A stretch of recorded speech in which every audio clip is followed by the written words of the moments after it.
जय हिंद दोस्तों। मैं आशा है कि आप सभी लोग ठीक होंगे और आपकी जो तैयारी है वो काफ़ी अच्छी चल रही होगी। तो तैयारी के इसी क्रम में मैथ की सेकंड क्लास लाभ हानि की ये जो सेकंड क्लास है इसमें सभी साथियों का हार्दिक स्वागत एवं अभिनंदन है। साथ ही जो भी साथी इस क्लास को देख रहे हैं, जो भी फ्रेंड्स, जो भी दोस्त इस क्लास को देख रहे हैं, उन सभी से रिक्वेस्ट है कि इससे पहले जो लाभ हानि या प्रॉफिट एंड लॉस की जो फर्स्ट क्लास हुई है, सभी उस क्लास को देख लें। ठीक है, उस क्लास को सभी जो फर्स्ट क्लास है उस फर्स्ट क्लास को सभी लोग ले लेंगे, जिससे कि इसमें इससे संबंधित जो प्रॉफिट एंड लॉस से संबंधित जो भी मैंने बेसिक जानकारी थी उस क्लास में दी हुई है। ठीक है, तो आज की इस क्लास की शुरुआत करते हैं साथियों। तो आज की ये जो क्लास है इसमें हम प्रॉफिट एंड लॉस के सेकंड टाइप के सवाल देखेंगे। जो सवाल होंगे वो होंगे ऐसे सवाल जिनमें जो वस्तु होगी वो दो बार बेची जाएगी। वस्तु दो बार बेची जाएगी, यानी इसका सीधा सा मतलब है, दो बार बेचे जाने का मतलब है कि दो एसपी दिए होंगे, इसमें इसमें एसपी दिए होंगे। ठीक है, दो एसपी दिए होंगे जिनमें एक में पहली बार बेची जा रही होगी और एक में दूसरी बार कोई वस्तु बेची जा रही होगी। ऐसी कंडीशन के सवाल होंगे। ठीक है, तो आज की इस क्लास का साथियों जो पहला हमारा सवाल है वो है, एक वस्तु को 78 रुपये में बेचने पर, कितने रुपए में, 78 रुपये में बेचने पर 4% का लाभ होता है। और कह रहा है कि यदि उसी वस्तु को 60 रुपये में बेचा जाए तो हानि या लाभ की प्रतिशतता होगी। यानी यहाँ देखो, वस्तु को दो बार बेचा जा रहा है, पहली बार बेचा जा रहा है जिसमें उसे लाभ हो रहा है, और दूसरी बार बेचा जा रहा है उसमें लाभ या हानि पूछ रहा है। ठीक है, अब लाभ या हानि पूछ रहा है तो प्रतिशत में पूछ रहा है। ठीक है, तो यही है इस सवाल में। ऐसे सवाल इसी प्रकार के होंगे जिनमें क्या होगा, यानी मैंने बताया कि टाइप क्या है, वस्तुओं को दो बार बेचा जाएगा, तो दो बार बेचा जा रहा है, पहली बार बेचा जा रहा है, यहाँ दूसरी कंडीशन में दूसरी बार बेचा जा रहा है। ठीक है, अब बात आती है कि इन सवालों को करना कैसे है। जो इंग्लिश वाले साथी हैं उनके लिए इंग्लिश में क्वेश्चन लिखा हुआ है नीचे, वो भी देख लेंगे। क्वेश्चन लिखा है, there is a profit of 4% by selling an article for rate 78, है ना। If the same article is sold for rate 60, then the percentage of loss and profit will be. Means यही है कि 78 रुपये में किसी आर्टिकल को सेल किया जा रहा है और उस पर 4% का प्रॉफिट होता है। अगर उसी आर्टिकल को हम 60 रुपये में बेचें तो उसका लॉस या प्रॉफिट क्या होगा। ठीक है, तो इन सवालों को करना कैसे है। तो ऐसे सवालों को हमें करने के लिए कुछ नहीं करना है, हमें देखना है, देखो दो बार एसपी लिखा हुआ है तो एसपी दो बार हमें लिख लेना है। ठीक है, समझना, साथ ही साथ समझते चलना। बिल्कुल आसान तरीके से समझा रहा हूँ, जिन्होंने कभी मैथ नहीं पढ़ा है वो भी इस सवाल को लगा पाएंगे, वो भी प्रॉफिट एंड लॉस के सारे सवालों को कर पाएंगे। ठीक है, तो घबराने की कोई ज़रूरत नहीं है। तो यह देखिए, ये जो है यहाँ लिखा हुआ है एसपी और दूसरा एसपी। अब यहाँ देखो, इसमें क्या होगा, इसमें आपको क्वेश्चन में देखना है कि जो एक तो देखो रियल वैल्यू दी हुई है और एक परसेंटेज दिया हुआ है। यानी 78 रुपये में बेचने पर 4% का लाभ होता है और 60 रुपये में बेचने पर कितने परसेंट का लाभ या हानि होगा ये आपको बताना है। ठीक है, तो इसमें जो रियल वैल्यू दी है, जो चीज़ दो बार दी हो, जो अगर परसेंटेज दो बार दी है तो आपको एसपी परसेंटेज वाला पहले लिखना है। अगर रियल वैल्यू वाला लिखा है तो उसको पहले रियल वैल्यू वाले को लिखेंगे। यानी दो बार अगर रियल वैल्यू आई है तो रियल वैल्यू वाले एसपी को पहले लिखेंगे, अगर परसेंटेज पहले दो बार आया है तो परसेंटेज को पहले लिखेंगे। तो इसमें देखना है सवाल में क्या है, जो रियल वैल्यू है यहाँ 78 रुपये है और यहाँ 60 रुपये, ये दो बार दिया हुआ है, तो इसका मतलब सीधा सा है, हमें सबसे पहले जो है एसपी जो है रियल वैल्यू वाला लेंगे और दूसरी बार आगे जो बाद में लेंगे हम एसपी परसेंटेज वाला। ठीक है, अब यहाँ एसपी आएगा कहाँ से, यहाँ तो कहेंगे सर ये जो परसेंटेज में है ये लाभ है, ये एसपी तो है नहीं। तो ध्यान रखना, मैं यहाँ एक चीज़ आपको क्लियर कर दूँ, इससे पहले वाली क्लास में मैंने आपको बताया है कि जो सीपी होता है साथी, वो होता है अपने आप में 100%। कितना होता है, 100%। अगर सीपी में माइनस करते हैं तो हमें एसपी प्राप्त हो जाएगा, अगर सीपी में प्लस करते हैं तो भी हमें एसपी प्राप्त हो जाएगा। प्लस होने पर क्या होता है, लाभ होता है, लाभ होगा तो प्लस होगा, और अगर हानि होगी तो माइनस होगा। ठीक है, यानी जितनी परसेंटेज हानि दी है उसे घटा देंगे तो हमें एसपी मिल जाएगा सीपी में से, और अगर लाभ दिया हुआ है तो हमें सीपी में उसे जोड़ना है तो हमें क्या मिल जाएगा, लाभ मिल जाएगा। ठीक है, तो यहाँ क्या दिया हुआ है, यहाँ दिया हुआ 4% लाभ। तो सीधी सी बात है कि सीपी 100% है, तो सीपी में अगर लाभ हुआ है तो जोड़ देंगे, 100 में 4 जोड़ दो तो सीपी कितना हो जाएगा, 104%, 104%। अब ये कितने के बराबर है, यहाँ एसपी रियल वैल्यू 78 रुपये दिए हुए हैं, यानी 78 रुपये जो है 104% के बराबर है। दूसरी बार क्या है, 60 रुपये दे रहा है। अब 60 रुपये किसके बराबर है यहाँ पर, ये हमें निकालना है।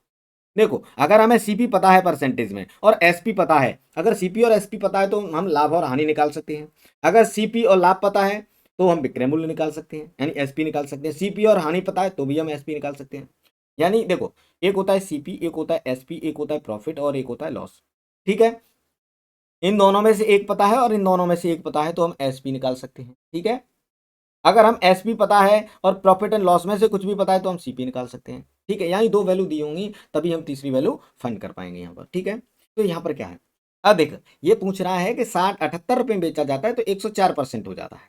भाई 78 रुपये 104% के बराबर हो जाएगा, क्योंकि 4% लाभ है और लाभ पर बेचा जा रहा है। ठीक है, और 100% क्रय मूल्य हो गया, क्रय मूल्य में 4% जोड़ दिया तो 104% विक्रय मूल्य हो गया, जबकि विक्रय मूल्य रियल में कितना है, 78 रुपये। अब कह रहा है कि अगर 78 की वैल्यू 104 है तो हमें निकालनी है 60 रुपये की वैल्यू कितनी होगी। ठीक है, तो यहाँ से क्या करोगे, यहाँ से आप चाहो तो इसको 1 रुपये की वैल्यू बना लो, यानी 1 रुपये बराबर हो जाएगा यहाँ पर 104/78, 104/78%। ठीक है, काटना चाहो काट सकते हो, अगर नहीं काटना चाहो ऐसे भी रख सकते हो, बाद में काट सकते हो। ठीक है, तो 1 रुपये की वैल्यू इतनी आएगी, अगर एक की वैल्यू इतनी है तो 60 की वैल्यू कितनी होगी। तो ये चीज़ देखो, हाँ ये चीज़ जानने के लिए हम देखो बचपन में चले जाते थोड़े से, देखते हैं। देखो अगर बचपन में आपको चीज़ें पढ़ाई जाती हैं, आपको बताया जाता है कि जैसे 5 पेन हमने लिए, अगर 5 पेन की कीमत 10 रुपये है, तो यहाँ से हम पता लगाते थे कि एक पेन की कीमत कितनी होगी, 10 में हम दे देते 5 का भाग तो 2 रुपये। यानी हम क्या करते हैं यहाँ 10 में क्या करते हैं, 5 का भाग ही तो देते हैं, तो 5 का भाग देने से क्या आ जाएगा, 2 रुपये। भाई ये 5 जो है यहाँ से इधर गुणा में है तो इधर जाके भाग में हो जाएगी, भाग देंगे तो कितना आ गया, 2 रुपये। यानी 1 रुपये की एक जो है पेन की कीमत जो है 2 रुपये है। अगर आपसे कह दिया जाए, अब अगर आपको एक चीज़ की वैल्यू पता है, अगर आपको 10 की निकालनी है, 20 की, कितने की भी निकालनी है तो आप उसको निकाल सकते हो, तो यहाँ भी यही है। यानी अगर हमें 1 रुपये की वैल्यू पता है तो हम कितने भी रुपए की वैल्यू निकाल सकते हैं, तो निकाल लो। 1 रुपये की वैल्यू 104/78 है, 60 की निकालनी है तो क्या करेंगे हम यहाँ, हमें कुछ नहीं करना है, केवल इसमें 60 का मल्टीप्लाई कर देना। 60 का मल्टीप्लाई कर देंगे, 60 रुपये की परसेंटेज में वैल्यू यहाँ आ जाएगी। कैसे आ जाएगी देखो, 13×6 = 78 होते हैं, 13×8 = 104 होते हैं। ठीक है, 6 से इसको 10 बार काट दो, 8 से 10 में मल्टीप्लाई करोगे तो 60 रुपये की वैल्यू जो होगी 80% के बराबर आ जाएगी। ठीक है, कितने आ गई, 80% आ गई 60 रुपये की वैल्यू। अब यहाँ में लॉस हुआ या प्रॉफिट हुआ ये हमें देखना है। तो सीपी कितना है, 100 है, सीपी कितना है, 100 है। तो जब हमें सीपी से ज़्यादा पैसे मिलें तो लाभ होगा, यानी कोई वस्तु हमने खरीदी और खरीदने से ज़्यादा में बेच रहे हैं तो लाभ होगा, अगर कम में बेच रहे हैं तो हानि होगी। तो देखो यहाँ हमने खरीदा कितने में, सीपी क्या है, 100 है, बेच रहे हैं 80 में, देखो नुकसान हो रहा है, कम में बेच रहे हैं तो नुकसान हो रहा है। कितने कम में बेच रहे हैं, 100 से कितने कम है ये, 20 कम है। तो 20% कम है, इसका मतलब 20% की यहाँ क्या हो रही है, हानि हो रही है। 20% की क्या हो रही है, यहाँ पर हानि हो रही है। समझ गए होंगे, मुझे लगता है कि ये चीज़ें आपकी समझ में आ गई होंगी। ठीक है, आ गई है ना, आगे देखते हैं आगे का सवाल। बिल्कुल सेम ऐसा ही सवाल है जैसा हमने अभी देखा था। क्या है सवाल में, सीधा उसने कहा है कि 2160 रुपये में कोई वस्तु बेची जा रही है जहाँ पर उसको 8% का लाभ होता है। यदि उसी वस्तु को 1800 रुपये में बेचा जाए तो हानि या लाभ की प्रतिशतता होगी, उसे हानि होगा या लाभ होगा परसेंटेज में, यह हमें ज्ञात करना है। ठीक है, इंग्लिश वाले में देख लेना। There is a profit of 8% by selling an article at 21,060 ठीक, 2160 है ना, यानी 2160 रुपये। If the same article is sold for rate 1800 then the percentage of loss and profit will be, यानी अगर किसी वस्तु को 2160 रुपये में अगर सेल किया जा रहा है तो उस पर 8% का प्रॉफिट होगा। आगे कह रहा है कि अगर 1800 रुपये में उसको बेचा जाए तो उसको प्रॉफिट या लॉस कितने परसेंट होगा।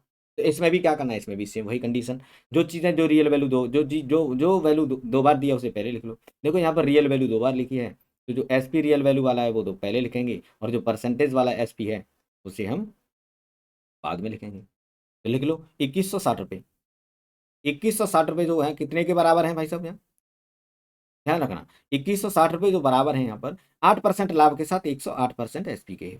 ठीक है, 8% का लाभ हो रहा है तो 8% जोड़ देंगे 100 में तो कितना हो जाएगा, 108% एस पी हो जाएगा, विक्रय मूल्य हो जाएगा। अब 2160 108 के बराबर है, हमें 1800 की वैल्यू निकालनी है। हमें कितने की वैल्यू निकालनी है, 1800 रुपये की वैल्यू निकालनी है, कितने परसेंट, कैसे निकालेंगे। तो इसको निकालने के लिए हमें करना क्या है, कुछ नहीं करना है, वही एक रुपये की वैल्यू है निकाल लो। 1 रुपये की वैल्यू कितनी हो जाएगी, 108/2160, इससे काट दो, 108 से 216 दो बार कट जाएगा, यानी एक आ जाएगा 1/20%। अब हमें 1800 की वैल्यू निकालनी है, कुछ ना करो, इसमें 1800 का मल्टीप्लाई कर दो। 1800 का मल्टीप्लाई करोगे, 0 से 0 कट जाएगा, 2 से 18 9 बार कट जाएगा, एक 0 आ जाएगा, यानी हो जाएगा 90%। कितना आ जाएगा, 90%। अब देखना सीपी से तुलना करो, यहाँ पर लाभ हानि के लिए हमें किससे तुलना करनी है, सीपी से तुलना करनी है, विक्रय क्रय मूल्य से तुलना करिए। सीपी 100% होता है, अब 100 से कम है या ज़्यादा है, कम है तो हानि होगी, ज़्यादा है तो लाभ होगा।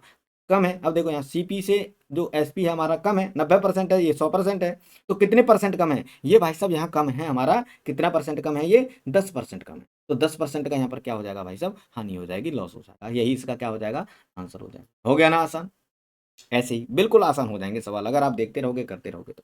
ठीक है, आगे चलते हैं, अगला एक सवाल देखते हैं। अगले सवाल में क्या है, अगला सवाल यहाँ साथियों दे रहा है कि एक वस्तु को 21,000 रुपये में बेचने पर एक आदमी को 5% का लाभ होता है। यदि उसी वस्तु पर 15% का लाभ कमाना हो तो उसे कितने रुपए में बेचेगा। यानी इसमें एसपी पूछ रहा है रियल वैल्यू में, एसपी पूछ रहा है रियल वैल्यू में। तो हमें क्या करना है, मैंने पहले ही बताया था आपको, यानी आपको एसपी लिखना है।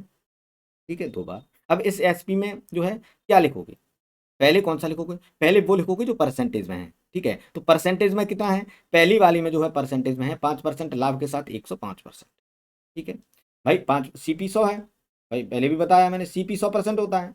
अगर इस पर लॉस हो रहा है तो घटा देंगे, और प्रॉफिट हो रहा है तो जोड़ देंगे। 5% का प्रॉफिट हो रहा है, यानी इसमें हम 5% जोड़ देंगे तो कितना हो जाएगा हमारा एसपी, एसपी हो जाएगा हमारा 105%। 105% हमारा एसपी हो जाएगा, तो 105% एसपी हो गया। ये कितने के बराबर है, 21,000 के बराबर है। तो एसपी जो है हमारा, जो परसेंटेज वाला है वो 2 बार दिया हुआ है, जो रियल वैल्यू वाला है वो 1 बार दिया हुआ है, क्योंकि रियल वैल्यू तो पूछ ही रहा है कितने रुपए में बेचा जाएगा, ये पूछ रहा है। परसेंटेज हमें दिया हुआ है कितना, 15%। लाभ के साथ कितना हो जाएगा विक्रय मूल्य, 100%। अब क्या करना था, वही करना है, 1% की वैल्यू निकाल लो। 1% बराबर जो है कितना हो जाएगा, यानी 21,000 बटे 105। अब इसको काट लो, 21 से ये 1,000 बार कट जाएगा, 21 पंजे 105, 5 से अगर इसको काटोगे तो 5 दूनी 10, ये हो जाएगा 200, यानी 1% की वैल्यू आ जाएगी 200। कितनी आ गई, 200 रुपये। हमें निकालनी है 115 की। क्या करना है, कुछ नहीं करना है, इसमें 115 का गुणा कर देना है। 115 का गुणा करोगे तो कितना हो जाएगा, यहाँ पर कितना हो जाएगा बताइए, देखिए 2 जीरो के 2 जीरो आ जाएंगे। अब क्या करना है, 115 का डबल कर दो तो कितना हो जाएगा, 230। तो 23,000 रुपये इसका क्या हो जाएगा, आंसर हो जाएगा। ठीक है, आ गया ना आसानी से, समझ गए होंगे सभी लोग। आगे चलते हैं सर, आगे का सवाल देखते हैं। बिल्कुल ऐसा ही सेम सवाल है। सवाल में क्या दिया हुआ है, सवाल में दिया हुआ है कि एक वस्तु 180 रुपये में बेचने पर 10% की हानि होती है। यदि उस वस्तु पर 10% लाभ कमाना है, ठीक है, तो वस्तु को कितने रुपए में बेचा जाएगा। ठीक है, इंग्लिश वाले देख लेना। There is loss of 10% on selling an article for it 180 if profit of 10% is to be made on the same article, then for how much should that article be sold, यानी article को कितने रुपए में बेचा जाएगा, और यह उस पर हमें क्या करना है, 10% का जो प्रॉफिट लेना है। जबकि 10% लॉस में उसको वो 180 रुपये में बेच रहा है। 180 रुपये में बेचने पर 10% की हानि होती है। अगर 10% लाभ लिया जाए तो वो कितने रुपये में बेची जाएगी, रियल वैल्यू पूछ रहा है। परसेंटेज 2 बार दिया हुआ है, तो जो एस पी परसेंटेज वाला है हम क्या करेंगे, उससे पहले लिखेंगे, और जो एस पी रियल वैल्यू वाला है उसे हम बाद में लिखेंगे। 105, 10% हानि के साथ, भाई सीपी 100 है, सीपी 100 है, हानि होगी तो माइनस होगा, 10% माइनस करोगे तो कितना हो जाएगा, 80, 90%। तो एस पी 90%, 90% की जो वैल्यू होगी वो कितनी हो जाएगी साथियों, यहाँ पर 180 रुपये, है ना। तो अब कह रहा है कि 10% लाभ लेना, 10% लाभ लोगे तो क्या करोगे, जोड़ना पड़ेगा। तो ये हो जाएगा 100 में 10 जोड़ोगे तो 110% की वैल्यू आपको क्या करना है, यहाँ पर ज्ञात करना। तो वही, कुछ नहीं करना, 90% की दी है, 110 की निकालनी है। यहाँ से क्या करना है आपको, कुछ नहीं करना है आपको, सिंपली 1% की वैल्यू यहाँ से ले लो। 1% की वैल्यू कितनी हो जाएगी, 180/90। 90 से काट दोगे 2 बार कट जाएगा। 1% की वैल्यू कितनी आ गई, 2 रुपये। तो 110% की कितनी आ जाएगी, इसमें क्या करोगे, 110 का गुणा कर दोगे तो कितनी आ जाएगी, 220 रुपये। इसका क्या है, आंसर आ जाएगा। 220 रुपये इसकी जो है विक्रय मूल्य आ जाएगा। यही इसका क्या हो जाएगा, आंसर हो जाएगा। है क्या ना, बिल्कुल। देखो, सबसे पहला सवाल मैंने जब आपको समझाया था तो उसमें मैंने आपको कितना समझाया, लेकिन जब आप लोग इसको समझ गए तो आज आप देखो ये सवाल जो है कितने में हो रहा है, बिल्कुल आसान तरीके से हो जा रहा है। ठीक है, आगे देखते हैं अगला का एक, ये इस वाले टाइप का ये लास्ट सवाल है, तो इसको देखते हैं। इसमें भी कह रहा है कि एक वस्तु को 136 रुपये में बेचने पर 20% की हानि होती है। यदि उस वस्तु पर 20% का हमें क्या कमाना है, लाभ कमाना हो, तो उस वह वस्तु कितने रुपए में बेची जानी चाहिए। ठीक है, तो इसमें भी क्या है, परसेंटेज 2 बार दिया हुआ है, तो एसपी जो परसेंटेज वाला है हमें यहाँ पर लिख लेना है, और जो एसपी रियल वैल्यू वाला है वो हमें बाद में लिखना है। परसेंटेज वाला 20% हानि के साथ एसपी कितना हो जाएगा, 80% हो जाएगा। 80% हो जाएगा, ये कितने के बराबर है, 136 के बराबर है। 100% की वैल्यू जो है, 80% की वैल्यू 136 रुपये है। तो हमें निकालनी क्या है, 20% लाभ, यानी 120%। भाई लाभ होगा तो जोड़ना पड़ेगा, हमें इसकी वैल्यू निकालनी है। तो निकालोगे तो कैसे निकालोगे बताओ भाई, निकालोगे तो कैसे निकालोगे, मैंने पहले भी बताया। अगर ऐसी वैल्यू दी है कि 80% की वैल्यू इतनी है, 120 की निकालनी है, यानी 5, 10 आम जो है 50 रुपए के हैं मैंगो, तो 20 आम कितने के होंगे। तो आप क्या करते हैं यहाँ पर एक की वैल्यू निकालते हैं, तभी तो इतने की वैल्यू निकालते हैं। तो एक की वैल्यू निकालो, कैसे निकालोगे, 1% बराबर हो जाएगा 136/80। अगर काटता है तो काट दो, नहीं कट रहा है तो छोड़ दो, छोड़ दो, कोई बात नहीं, मत काटो। 120 की वैल्यू निकालनी है तो 120 के इसमें मल्टीप्लाई कर दो। अब कर लो इसको, अब हो जाएगा भाई। 80 जो है 40 से ये 2 बार कट जाएगा, और 40 से ये 3 बार कट जाएगा। 2 से अगर इसको काटोगे तो 2 6 12, 2 8 16, यानी ये हो जाएगा 120% की जो वैल्यू आएगी वो आएगी 68/3। इसको जब सॉल्व कर रहे होंगे 68/3 को, तो ये हो जाएगा 13×8 = 24, 4 हो जाएगा, हाँ सिलाई 2, और 3 6 18 और 2 20, यानी ये हो जाएगा 204 रुपये। तो इसका जो सही आंसर है वो हो जाएगा 204 रुपये। तो क्या है, केवल छोटी सी कैलकुलेशन करनी थी और इस सवाल का आंसर आया हुआ था। तो आई होप ये वाला जो टॉपिक है, ये वाला जो टाइप है प्रॉफिट एंड लॉस का, आप सबकी समझ में आ गया होगा। अगर आपकी समझ में ये वाला जो टाइप है नहीं आया है, तो आप इस जो वीडियो है अब तक का, इसको एक बार फिर से रिवाइज करिएगा, पीछे से देखिएगा, रिवाइंड करिएगा, आपकी समझ में आ जाएगा। ठीक है, तो इतनी बात समझ में आ गई होगी। तो आज का ये जो टॉपिक है, ये जो क्लास है, केवल इतनी ही है। मिलते हैं नेक्स्ट क्लास में नए टाइप के सवालों के साथ। ठीक है, अगर आपको ये वीडियो अच्छा लगा है, ये सवाल आपकी समझ में आए हैं, अगर आप कर पा रहे हो, तो सभी साथी कमेंट करके ज़रूर बताइएगा कि आपको कैसा लगा है, आप कर पा रहे हैं नहीं कर पा रहे हैं। अच्छा लगा हो तो अपने साथियों के साथ शेयर भी कर सकते हैं। ठीक है, तो आज के लिए केवल इतना ही। मिलते हैं नेक्स्ट क्लास में, तब तक के लिए सभी साथियों को जय हिंद, जय भारत, वंदे मातरम।